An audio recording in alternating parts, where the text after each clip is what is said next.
રાજ્યના નાયબ ખેતી નિયામકે ખેડૂતોને સ્પષ્ટ સંદેશ આપતા અપીલ કરી છે કે તેમણે યુરિયા ખાતરની અછત અંગે ફેલાવવામાં આવતી ભ્રામક વાતોમાં દોરવાવું જોઈએ નહીં। સત્તાવાર જાહેરાત મુજબ રાજ્યમાં ખેડૂતોની જરૂરિયાત મુજબ યુરિયા ખાતરનો પૂરતો અને પર્યાપ્ત જથ્થો ઉપલબ્ધ છે અને સરકાર ખેડૂતોને સમયસર ખાતર મળી રહે તે માટે તમામ જરૂરી વ્યવસ્થાઓ સુનિશ્ચિત કરી છે। આ નિવેદન બિનજરૂરી ગભરાટ અને સંગ્રહખોરીને રોકવા માટે મહત્વપૂર્ણ છે।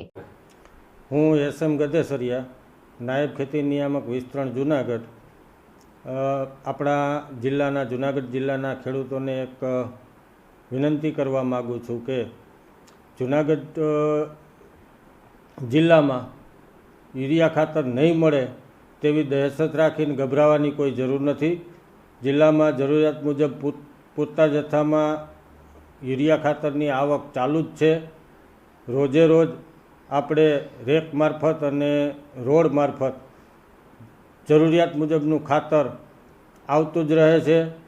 રાજ્ય સરકાર પાસે પણ પોર્ટ ઉપર પુષ્કળ પ્રમાણમાં તેમજ સરકારની કંપનીઓમાં પૂરતા પ્રમાણમાં યુરિયા ખાતર ઉપલબ્ધ છે। આવક આપણે રોજે રોજ ચાલુ છે। સોશિયલ મીડિયા કે મીડિયામાં અન્ય જિલ્લાની પરિસ્થિતિ જોઈને ખેડૂતોએ એકસાથે લેવા ન નીકળતા, જ્યારે પણ જે ખેડૂતોને અત્યારે હાલ જરૂર છે યુરિયા ખાતરની, એવા જ ખેડૂતો જો ખરીદી કરવા નીકળે તો આપણે આપણા અન્ય ભાઈઓને મદદ કરી શકીએ એમ છીએ। કેમ કે ખાતર સપ્લાય એ સતત રહેતી પ્રક્રિયા છે। મતલબ કે આજે જે ગાડી આવી છે એ ખાલી થઈ જાય તો આવતીકાલે એ જ વેપારી પાસે કે 2 દિવસ પછી ફરીથી ત્યાં ખાતર આવવાનું જ છે। એટલે જે લોકોને હાલ જરૂર છે, જે ખેડૂતોને અત્યારે એમના પાક માટે યુરિયા ખાતરની જરૂર છે, તેઓ ખરીદી કરે અને જે ખેડૂતોને ખરેખર હાલ જરૂર નથી પરંતુ આવતા સમયમાં જરૂર પડનાર છે તેવા ખેડૂતો નહીં મળવાના ડરથી સંગ્રહખોરી કરવાનું ટાળે અને આપણા અન્ય ખેડૂત ભાઈઓને જરૂરિયાત મુજબ ખાતર મળી રહે તે માટે મદદરૂપ થાય। એટલે મારી એક નમ્ર અપીલ છે કે ખેડૂત ભાઈઓએ ક્યાંય સંગ્રહ, આવતા સમય માટે સંગ્રહ યુરિયા ખાતરનો ના કરે। હવે હું વાત કરું કે આપણે રવિ સિઝનમાં કુલ જરૂરિયાત 36,700 મેટ્રિક ટનની છે। ગઈકાલની તારીખ સુધી એટલે કે 10 ડિસેમ્બર સુધીમાં આપણે 17,000 મેટ્રિક ટન ખાતરનું વિતરણ કરી દીધેલું છે જિલ્લામાં। જ્યારે અત્યારે હાલ એક આઈપીએલની 2 દિવસથી રેકમાંથી સપ્લાય ચાલુ છે, જેમાંથી 1,000 મેટ્રિક ટન જિલ્લામાં સપ્લાય થવાનું છે। ત્યાર પછી જેવી આઈપીએલ પૂરી થશે એટલે જીએનએફસીની રેક પણ આવેલી પડી છે, એમાંથી જુનાગઢ જિલ્લાને 500 મેટ્રિક ટન સપ્લાય થશે। આપણી પાસે સ્ટોરેજમાં 3,000 મેટ્રિક ટન ખાતર હતું, એને રિલીઝ કરેલું છે, એ આવતા દિવસોમાં વિક્રેતાઓ પાસે પહોંચશે।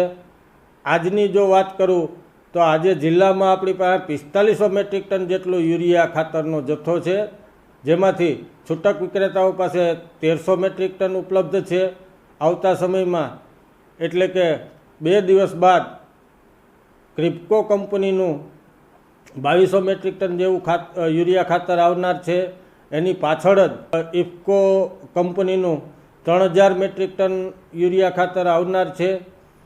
આ ઉપરાંત આપણે આપણા પ્લાનિંગ મુજબ તમામ કંપનીઓ એટલે કે IFFCO, GSFC, IPL, Narmada bio, આ તમામ કંપનીનું બાય રોડ, પોર્ટ અને ફેક્ટરી પરથી ટ્રાન્સપોર્ટ મારફતે જુદા જુદા વિક્રેતાઓને ખાતર સપ્લાય કરવાનું ચાલુ જ છે।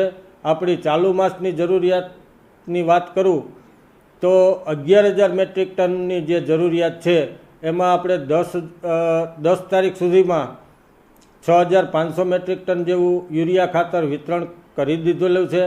એટલે ખેડૂત ભાઈઓને નમ્ર વિનંતી છે કે ખોટા સમાચારો અને અન્ય જોઈ અને એકસાથે જરૂર ન હોય ત્યારે લેવા ન નીકળતા, જ્યારે પણ જરૂર પડે ત્યારે યુરિયા ખાતર પૂરતા પ્રમાણમાં મળી જ રહેશે, જેની હું અને સમગ્ર વહીવટીતંત્ર ખાતરી આપીએ છીએ.